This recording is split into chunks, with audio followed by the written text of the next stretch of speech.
Good morning everyone. So now today I will discuss about how to check design and drawings of the intake well. दोस्तों, यदि आप किसी भी structure का construction करने जा रहे हैं, या छोटा घर हो चाहे वह बड़ा घर हो, चाहे आप किसी प्रोजेक्ट के लिए काम कर रहे हैं, तो आपके पास जब तक डिजाइन एंड ड्राइंग्स नहीं होंगी तब तक आप जो है काम नहीं कर सकते हैं। ठीक है, तो आपके पास डिजाइन एंड ड्राइंग्स होनी चाहिए। यदि आपके पास contractor design and drawings submit करता है कि आप इसको चेक कीजिए करें और आगे प्रोसेस करें, तो उसमें आपको किन किन बातों का ध्यान देना है, आज बेसिक इसी के बारे में बात करने वाले हैं। तो यदि आप इंटेकवेल अपना रिवर में बना रहे हैं तो आपको किन किन बातों का ध्यान देना है, यदि आप डैम के अंदर बना रहे हैं तो आपको किन किन बातों का ध्यान देना है, बेसिक आज इसी के ऊपर हमारा टॉपिक चलने वाला है।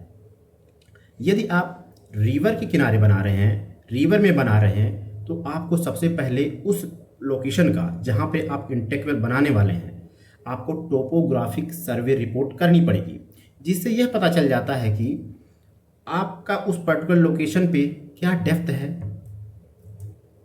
क्या अलग अलग लोकेशन के लिए क्या क्या डेप्थ है, यह पता चल जाता है।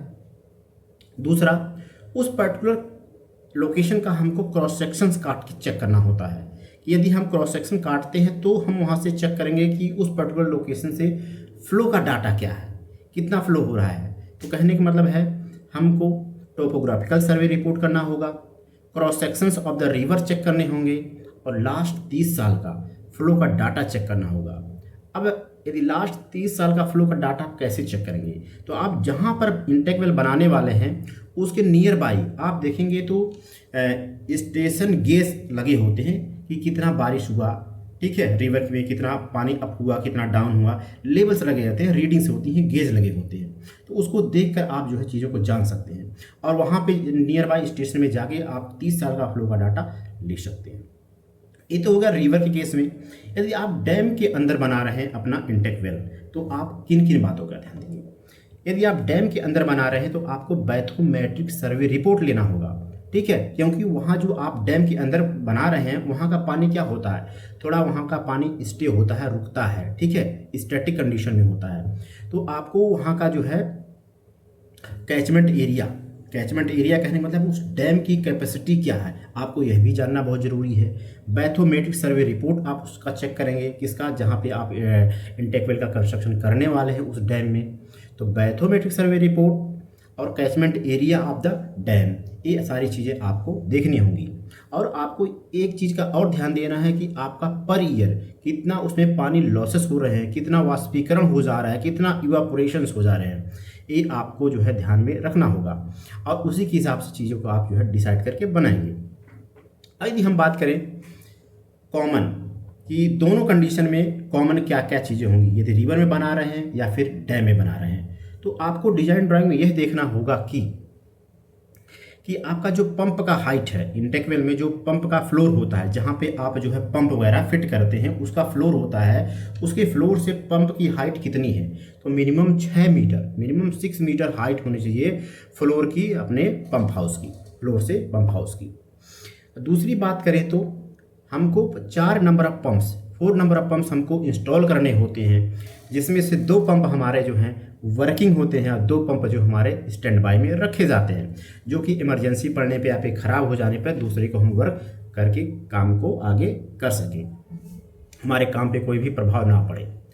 नेक्स्ट बात करते हैं तो जो कैपेसिटी होगी, किसकी कैपेसिटी होगी, जो इंटेकवेल का हम कंस्ट्रक्शन करने वाले हैं उसका डायमीटर क्या है, उसकी कैपेसिटी क्या है, कितने एमएलडी का हम बना रहे हैं, इसका भी हमको विशेष ध्यान देना है। और उस इंटेकवेल को बनाने के लिए हम कौन कौन सी मेथोलॉजी अडॉप्ट कर रहे हैं, बना रहे हैं, ठीक है, उसको बनाने के लिए कौन कौन सा मेथड अडॉप्ट कर रहे हैं, इसका विशेष ध्यान देना है। और वह इंटेकवेल जो हम बनाएंगे वह कम से कम मिनिमम जो है 80 LPCD मतलब लीटर पर कैपिटा पर डिमांड के हिसाब से डिज़ाइन करना होता है, जो कि जल जीवन मिशन के गाइडलाइंस में लिखा गया है कि मिनिमम इंटेकवेल आप 80 LPCD के हिसाब से ही डिज़ाइन करेंगे, बनाएंगे, इसकी विशेष आपको ध्यान देना है।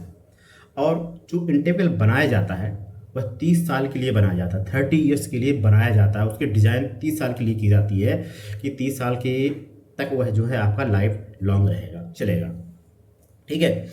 यदि हम बात करते हैं उसमें पोर्ट का लोकेशन क्या है, इसका भी विशेष ध्यान देना है हमको। इंटेक की ड्राइंग जो आएगी उसमें आपको पोर्ट का लोकेशन चेक करना है, किस लोकेशन पे पोर्ट आपका दिया जा रहा है, इसका आपको विशेष ध्यान देना है।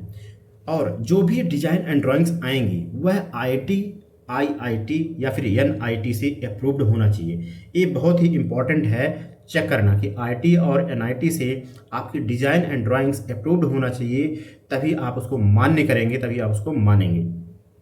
ठीक है, तो ये छोटी छोटी चीज़ें होती हैं जिसका हमको विशेष ध्यान देना होता है। वहीं पर एक चीज़ और हम बात करें इसके लोडिंग के केस में, यदि आपने इंटेक वेल मान लीजिए बना दिया है, कहाँ पे बना रहे हैं आप, पानी के अंदर बना रहे हैं, चाहे रिवर के अंदर बनाएं चाहे आप जो है डैम के अंदर बनाएं, तो हमको यह देखना होता है कि जो प्रेशर्स लगते हैं, जो फोर्स लगती हैं, कौन से फोर्स लगती हैं। एक तो पानी का प्रेशर होगा जिसे बोलते हैं अपलिफ्ट प्रेशर, नीचे से आता है actually, uplift pressure, sliding pressure और ओवर टर्निंग प्रेशर। क्या होगा, पानी का थ्रस्ट प्रेशर आएगा, उसको ओवरटर्न करने की कोशिश करेगा, गिराने की कोशिश करेगा। तो ये 3 प्रकार के फोर्सेस एक्ट होंगे पानी के अंदर, अपलिफ्ट प्रेशर, स्लाइडिंग प्रेशर और ओवरटर्निंग प्रेशर। ये 3 प्रेशर्स हमारे एक्ट होते हैं, तो इसको विशेष ध्यान में रखते हुए हम अपने स्ट्रक्चर के डिज़ाइन करते हैं। यदि वहीं पे हम इसके सेस्मिक जोन की बात करें, तो सेस्मिक जोन जो हमारे अर्थक्वेक आते हैं, भूकंप आती हैं, यदि इसको ध्यान में रखते हुए यदि हम डिज़ाइन करते हैं किसका, इंटेक वेल का, तो बहुत ही ज़रूरी है। तो सेस्मिक जोन फर्स्ट, सेकेंड और थर्ड, इन 3 जोन को हम ध्यान में रखते हुए अपने इंटेक वेल का डिज़ाइन करते हैं। तो ये सारी चीज़ें होती हैं और जिसको ध्यान में रखते हुए अपने स्ट्रक्चर की इंटेक वेल की डिज़ाइन किया जाता है। आई होप आपको समझ में आ गया होगा कि जब हम इंटेक वेल बनाने जाते हैं ड्राइंग में हमको किन किन बातों का ध्यान देना होता है और कैसे हम आगे प्रोसेस कर सकते हैं। धन्यवाद, थैंक यू।